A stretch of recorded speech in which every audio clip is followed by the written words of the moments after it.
በዛ በተዋጉበት ዕለት 18 ጥይት የተከላከለችላቸው ተአምረኛ 3 የአባታችን አስማቶች አሉ። የእናቴ ልጅ ወይም ደግሞ ቀሲስ አባታችን መንግስቱ የተባላችሁ ትልልቅ አባቶች እናውቃለን። የነሱ ፍሬ መሆናቸው በጣም በሚያሳዝን መልኩ እኛ አይደለንም ይሄን ነገር ማቅረብ የነበረብን። ምክንያቱም ብዙ ወዳጆች ብዙ በህይወትም አብሯቸው የቆዩ አባቶች እንዳላችሁ እናውቃለን።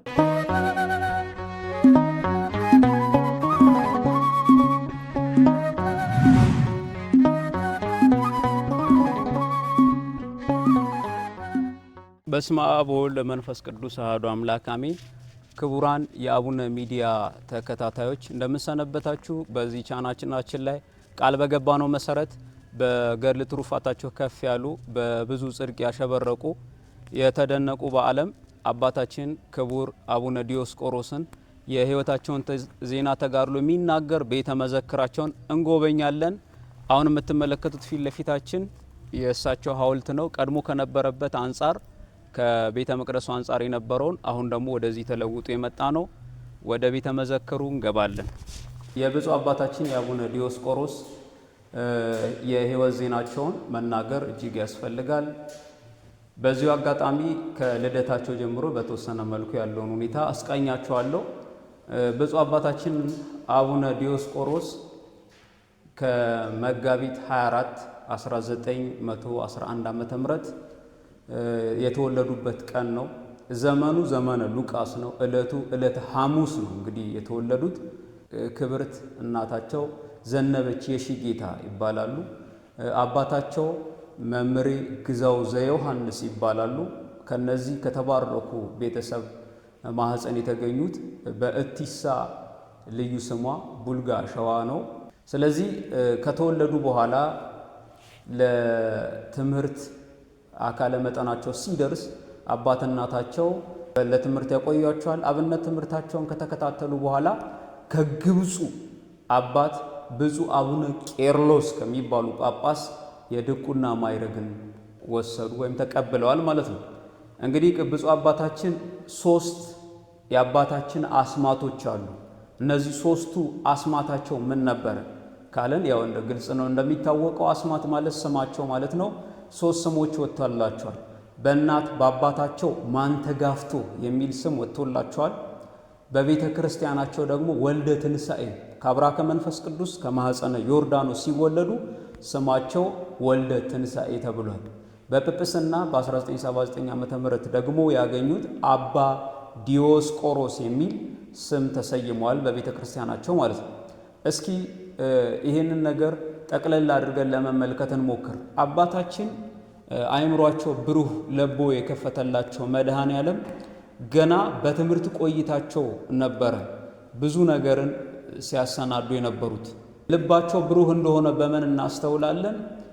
4 የተለያዩ የቤተ ክርስቲያን ትምህርቶችን በአጭር ጊዜ ማለትም ከ1921 ጀምሮ እስከ 1928 ዓመተ ምህረት ጠቅለል አድርጎ 4 እጅግ ሰፊ የሆኑ ትምህርቶችን በጥቂት ጊዜ የፈጸሙ አባት ናቸው።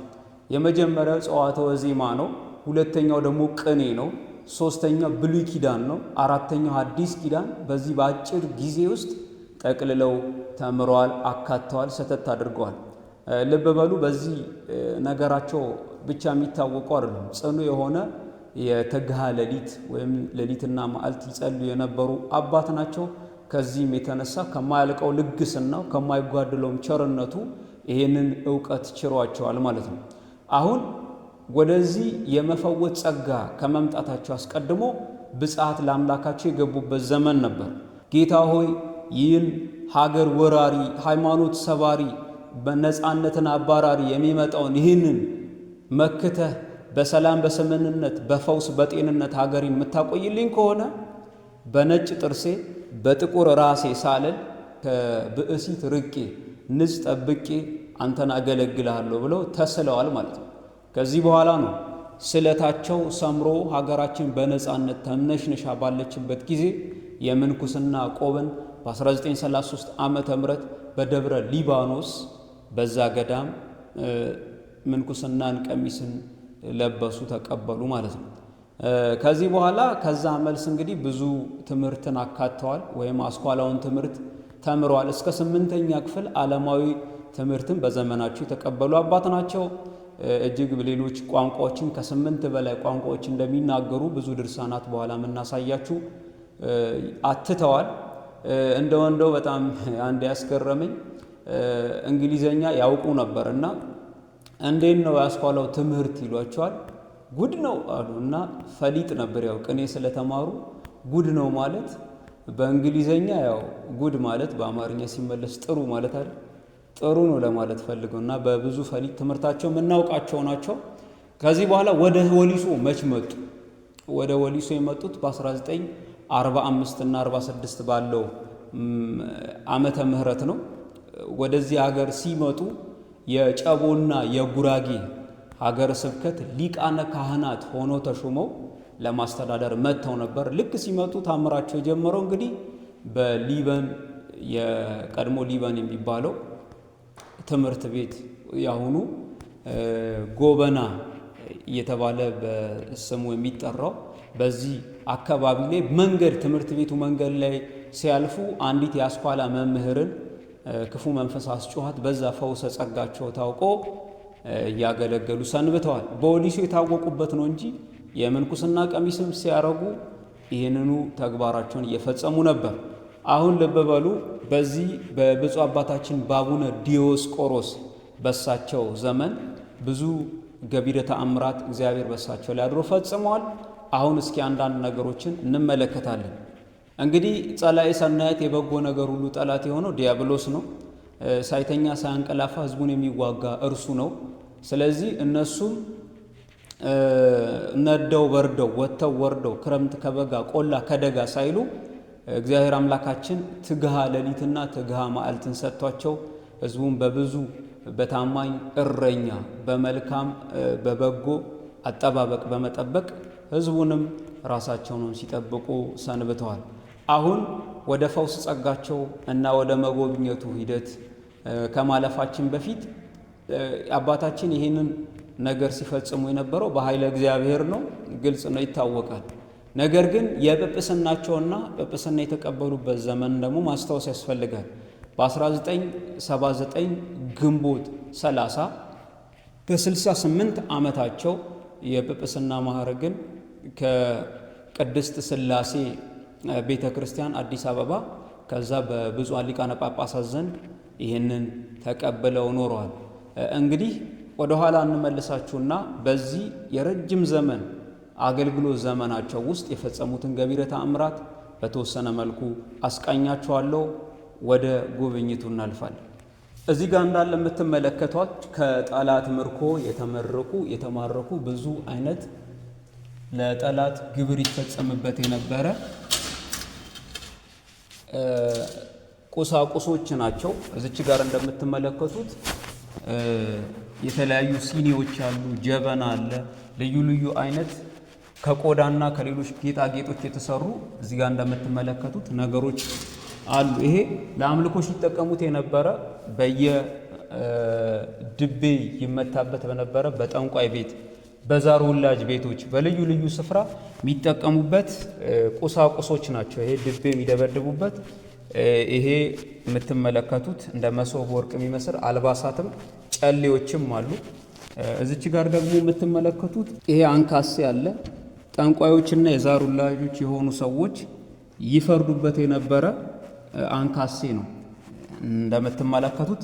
ታዲያ ይሄ ምን ያደርጋል የሚል ሰው ሊኖር ይችላል። ይሄ ምርኮ ነው፣ ወይም ደግሞ የመጡ ሰዎች የሚድኑት ሰዎች በዚህ አይነት ነገር በዲያብሎስ አሽከር ላይ ይሰቃዩ የነበሩ ሰዎች ስለሆኑ እሱን ጥለው ሲሄዱ ያለውን የዲያብሎስን ምርኮ መተው ጥለው ይሄዱ ነበርና ለዛ ምስክርነት ይሄ ምርኮ ሆኖ ተማርኳል ማለት ነው።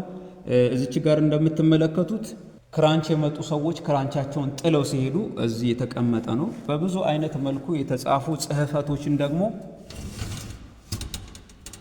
እዚህ ጋር ትመለከታላችሁ። እንደ አሸንክታብ መልክ ሆኖ የተጻፉ በየጠንቋይ ቤቱ በየመተት ሰሪዎች ቤት ይሰራባቸው የነበሩ ነገሮች ናቸው። እዚህ ጋር እንደምትመለከቱት በብዙ አይነት መልኩ ጠላትን ወይም ደግሞ ዲያብሎስን ያዋህዱ ነበረ ከህዝቡ ጋር። ይሄንን ሁሉ ድል አድርገው አባታችን አቡነ ዲዮስቆሮስ ይሄን ይፈጽሙ ነበር ማለት ነው። ስለዚህ እነዚህን የምታያቸው ብዙ ነገሮች አሉ። እዚች ጋራ መሄድ የማይችሉ ሰዎች በእንበርከካቸው ሲሄዱ ተንፏቀው ሲሄዱ የሚይዙት በእጃቸው የሚይዙት የሚደገፉበት ነው። ከስር ደግሞ የምትመለከቱት ድቤ ያለ ድቤ መደብደቢያ ከበሮ ነው። ባለዛሩ ሲጮህ የሚያስጮህበት ነው። እነዚህን ሁሉ ምርኮ ናቸው። እጅግ በጣም ብዙ ነበሩ። ከብዙ ይሄ በጥቂቱ ነው። ይሄን የምትመለከቱት ብፁዕ አባታችን አቡነ ዲዮስቆሮስ እንግዲህ ወደ ወሊሶ ከመጡበት ሰዓት ጀምሮ በብዙ አይነት መልኩ የፈውስ ጸጋን ይሰጡ ነበር፣ እግዚአብሔር በሰጣቸው ጸጋ። ወደዚህ እንመለከታለን። እዚች ጋር ደግሞ የተለያዩ መዛግብቶችን እጅግ የከረሙ በዘመናቸው የነበሩ ብዙ ድንቅ ተአምራቶችን ይፈጸሙ የነበሩትን የሚጻፉበት ናቸው።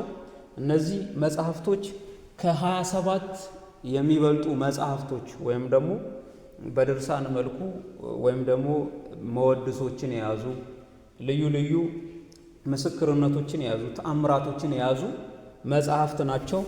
እነዚህም በልዩ ቋንቋ ተጽፈዋል። እዚህ ጋር እንደምትመለከቱት በእንግሊዘኛ ቋንቋ የተጻፈ ነው።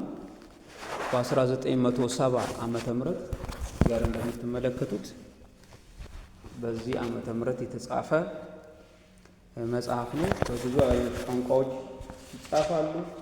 ይህ አንዱ በእንግሊዘኛ ቋንቋ የተጻፈው ነው። ወደፊትም ወደ ኋላም ብንል አማርኛዎችም አሉ። ምስክርነቶች፣ ግጥሞች፣ መዝሙሮች፣ መወድሶችም ያቀረቡ አስተያየቶችን የተፈወሱ ሰዎች የሚያቀርቡበት ነው። ይሄ የምትመለከቱት መዛግብቶቹ እጅግ ብዙ ናቸው። በስንክሳር መልክም የተጻፉ ብዙ ነገሮች አሉ። እነዚህ ተአምራቶችን የሚናገሩ ብዙ አይነት ነገሮችን የሚዘግቡ ናቸው ማለት ነው። እዚች ጋር የምትመለከቱት በልዩ ጊዜ የተሰጣቸው በስጦታ መልክ የተሰጣቸው ተአምረ ኢየሱስ፣ የሲመት መፈጸሚያቸው የዲያቆናት ወይም የቀሳውስት ሲመት መፈጸሚያ መጽሐፍት ተአምረ ኢየሱስና እንዲሁም ልዩ የጸሎት የሚያደርሱበት መጽሐፍት ናቸው። እነዚህ በስጦታ የተሰጧቸው ናቸው። እዚህ ጋር የልባችሁን ወገብ በጽድቅ ጥሩር ዝናር ታጠቁ የሚል ከቆዳ የተሰራ በወገባቸው ያገለድሙት የነበረው ከቆዳ የተሰራ ነው። እዚህ ጋርም እንደምትመለከቱት ሌላ ከቆዳ የተሰራ አለ። በአገልግሎት ጊዜ ይጠቀሟቸው የነበሩ ማዕጠንት ማጠኛዎች ናቸው እነዚህ። ይሄንም እንደምትመለከቱት ለእሳቸው በስጦታ የተሰጠ ተስሎ የተሰጠ የራሳቸው ፎቶ ነው ማለት ነው። እዚህ ጋር የምትመለከቱት በ1928 ዓመተ ምህረት ማንተጋፍቶት የሚባለው ስማቸው የሚታወቅ ስማቸው እውነትም በረቂቁም በቁሙም ይሰዳል የተሰኘ ተጋድሏቸው ነው። ሀገሬን ኢትዮጵያን ነፃነቷን ላስከብር ይገባኛል ብለው ነፃነቷን ለማስከበር ሲሉ በጦርነት ለ5 ዓመታት ተዋግተው ነፃነቷን የቤተ ክርስቲያንን ነፃነት ያስከበሩ ነው። በዚህ አጋጣሚ ልክ በጦርነት ሲሄዱ አንድ ግሁስ ባህታዊ ይመጣና ታቦተ ማርያምን ይሰጣቸዋል። ይሄ እርስዎ ድል የምታደርጉበት ታቦት ነው ብሎ ያ ባህታዊ ከሰጣቸው በኋላ በሱቴ አድርገው በልቦናቸው ወይም በደረታቸው አስጠግተው ተዋግተዋል። በዛ በተዋጉበት ዕለት 18 ጥይት የተከላከለችላቸው ተአምረኛ ታቦት ሆናለች። በጣም የሚያስገርመው ደግሞ ጥር 18 ነው የሞቱት። ቀድሞ ግን 18 ጥይት አልገደላቸውም። ይሄ ደግሞ ትልቅ ከእግዚአብሔር ጋር 18 ቁጥር ትልቅ የመታሰቢያነት መልእክት እንዳለው የሚያወሳ የሚያነሳ ነው። ወደዚህ ይህንን ሳናልፎ በተለይ እዚች ጋር የምትመለከቷት እቺ መጽሐፍ ጥንታዊ መሆኗን ብዙዎቹ ታውቃላችሁ። እቺ ደብተር ጥንታዊ ናት። ልክ ወሊሶ መጥተው በተከራዩበት ቤት የተዋዋሉት ውል ነው። አቶ አበራ ነጋሽ ከመምሬ ወለትንሳኤ ጋር የተዋዋሉት ውል ይላል።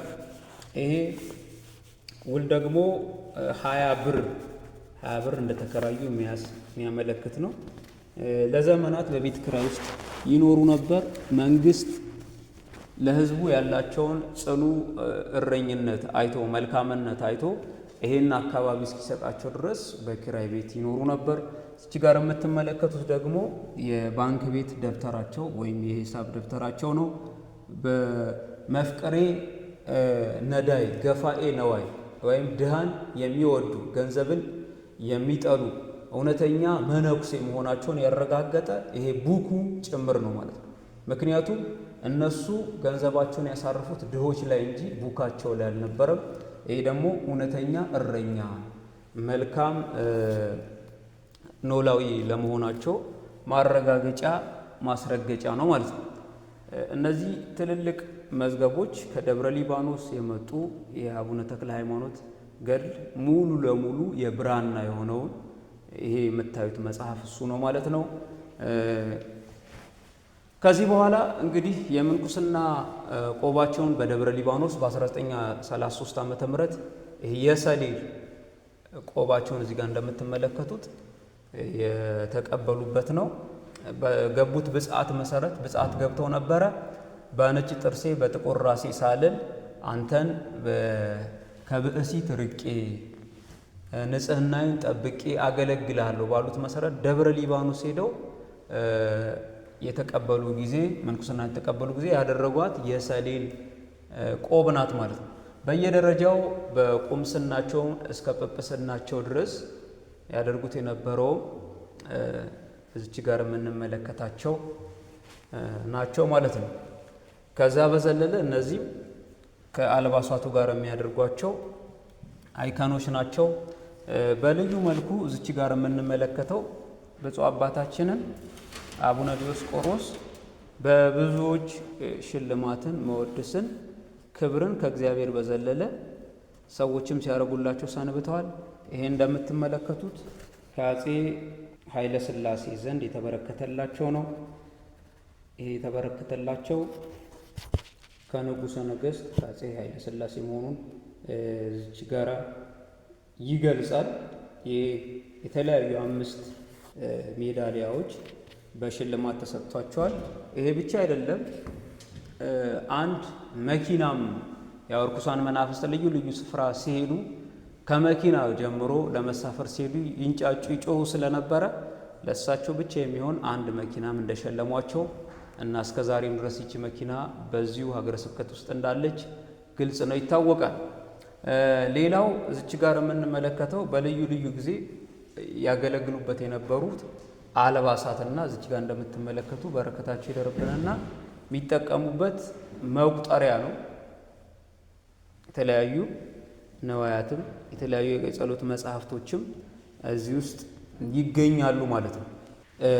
እዚህ ጋርም በተለያየ መልኩ በልዩ ልዩ መልኩ ቀድሞ የነበሩ የስጦታ አይነቶች እና ልዩ ልዩ የቅዱሳት የእርፈ መስቀል፣ የእጅ መስቀል፣ የብዙ ብዙ ነገሮችን አልባሳትንም ይሰጣቸው የነበረበት ስፍራ ነው። የምትመለከቱት ስፍራ እዚህ ጋር አፄ ኃይለ ሥላሴ እዚህ ድረስ በመምጣት ከእሳቸው ቡራኬ ሲቀበሉና እሳቸውም አፄውን ሲባርኩ የሚያሳይ ፎቶ ነው። እጅግ ብዙ ፎቶዎች ይገኛሉ።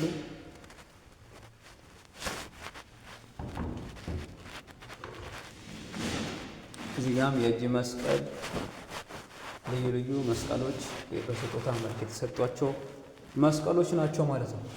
ከላይም ከታችም የምትመለከቷቸው በዘመኑ የነበሩ ድንቅ ድንቅ እና ውድ የሆኑ ነዋያት ወይም ዕቃዎች ናቸው። በተደረገላቸው ተአምር መሰረት የሚቸሯቸው ወይም የሚሰጧቸው ነዋያት ናቸው ከላይ የምትመለከቷቸው። አሁን ደግሞ ከስር በልዩ ልዩ ሀገር የመጡ ስለሳቸው ሲጠይቁም የነበሩ የልዩ ልዩ ሰዎችን ፎቶ እናሳያለን። እዚጋ የምትመለከቱት ከውጭ ሀገር መጥቶ በብዙ አይነት መልኩ አባታችንን በኢኮኖሚ ሲያግዝ የነበረና ይሰሩ የነበሩት እዚች ጋር የምትመለከቱት ቀድሞ አዳራሽ የነበረውን አሁን ግን ቤተ ክርስቲያን የነበረውን እስከ ቅርብ ጊዜ ድረስ አዲሱ ቤተ መቅደስ ከማታነጹ በፊት የነበረው የመታነጽ ስርዓት ነው። ይሄ ደግሞ ውስጥ አልቆ ያለው ሁኔታን የሚያሳይ ነው። ይሄ የቀድሞ አባታችን መኖሪያ ቤትን የሚያሳይ ነው። እዚጋ ደግሞ ከልዩ ልዩ ሀገር ዜጎች ጋራ የተነሱት ፎቶም ጭምር ነው። አባታችን እንግዲህ በወዲሶ ብዙ ህዝቦች ይተሙ ነበር። ከአራቱም አቅጣጫ ከአራቱም ሀገረ መንግስት ይመጡ የነበሩ ብዙ ሰዎች አሉ። ጋር ደግሞ የዓለም የጤና ሚኒስቴሩ የሸለማቸው አባት መሆናቸውን የሚያመለክት ነው። የዓለም የጤና ሚኒስቴሩ እርስዎ ኖት እንጂ እኔ አይደለሁም ብሎ የሸለመበት አለ። ይህም በታሪክ መዛግብታቸው ላይ አሉ።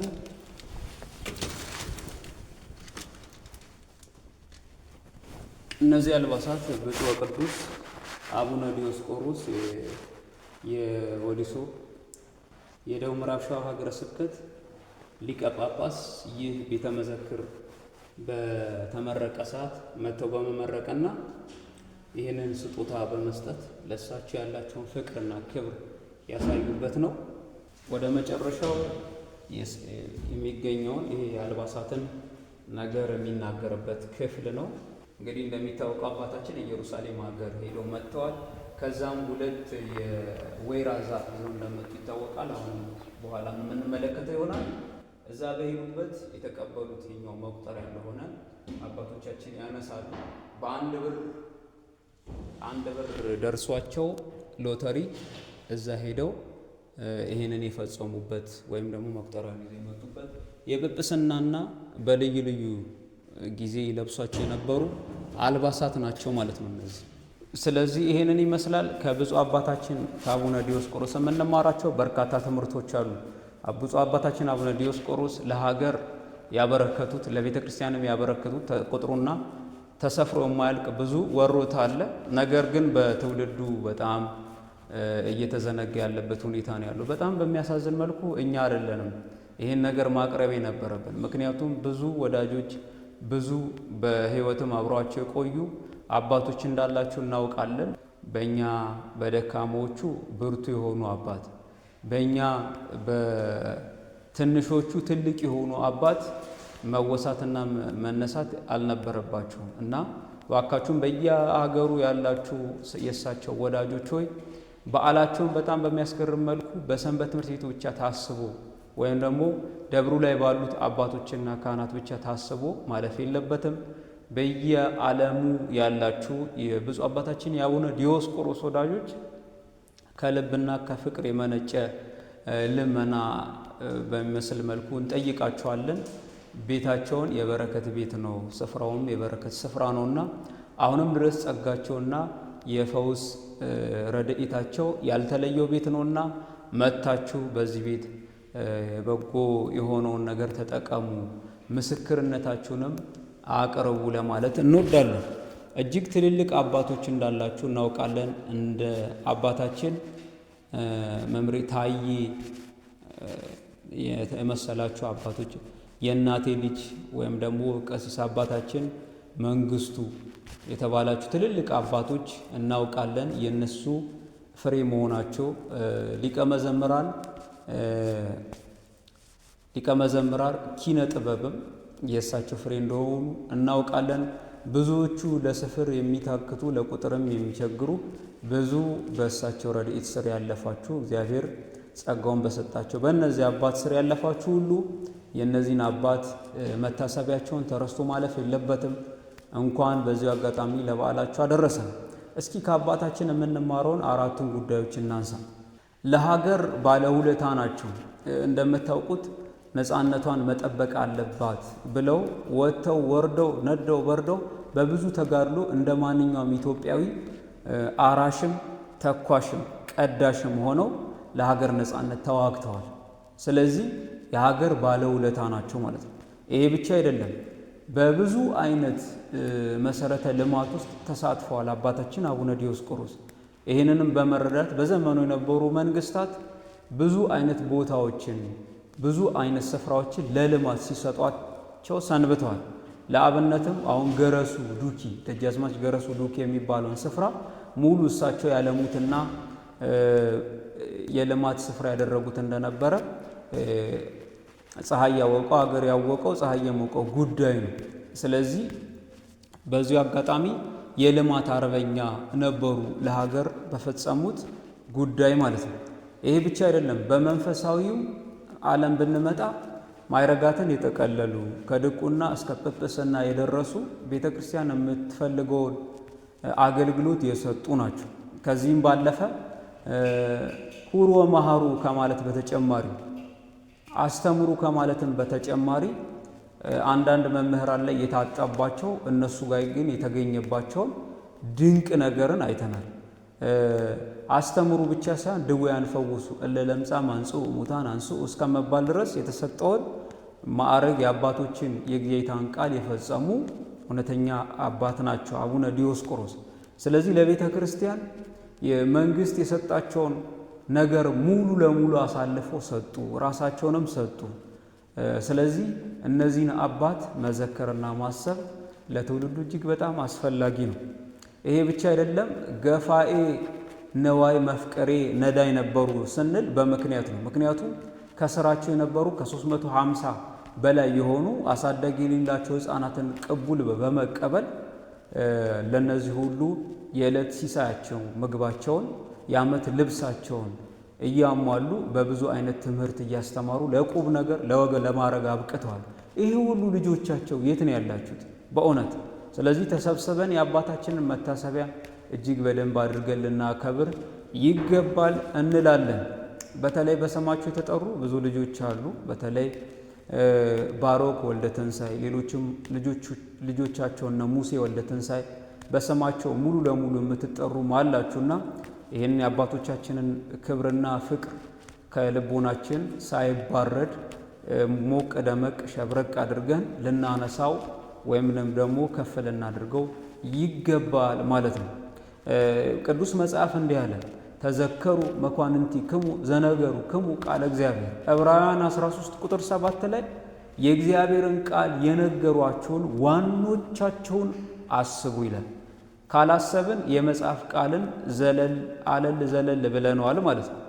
ከዋኖኞቹ መካከል አስቡ ከተባሉ አቡነ ዲዮስቆሮስ አንዱ ናቸው። እኛ ባናስበው ግድ የለም፣ ምድሪቱ ትመሰክራለች፣ የሰሩት ስራ ይመሰክራል፣ ያቆሙት መልካም ስራ ይመሰክራል። ግን በረከቱን እንድንሳተፍ እኛም በዚያው አጋጣሚ እንሳተፍ ለማለት ነው። ይሄንን ፕሮግራም ያቀረበልንም አቡነ ሚዲያንም ትልቅ ምስጋና ልንችረው ይገባል። ምክንያቱም በብዙ አይነት አገልግሎት ውስጥ ሚዲያውን በመተባበር ብቻ ሳይሆን እስከ ዛሬም ድረስ ሕፃናት ተብሎ ባይናቁም ግን ከፍ ያለን ስራ አገልግሎት እያገለገለ ነውና አቡነ ሚዲያም የአባታችንን ታሪካቸውን ለማውጣት በሩቅም በቅርብም ያላችሁ የአባታችን የአቡነ ዲዮስቆሮስም ወዳጆች ሁላችሁንም እናመሰግናለን። ክብር ለአምላከ ዲዮስቆሮስ። አሜን። ይቆየን።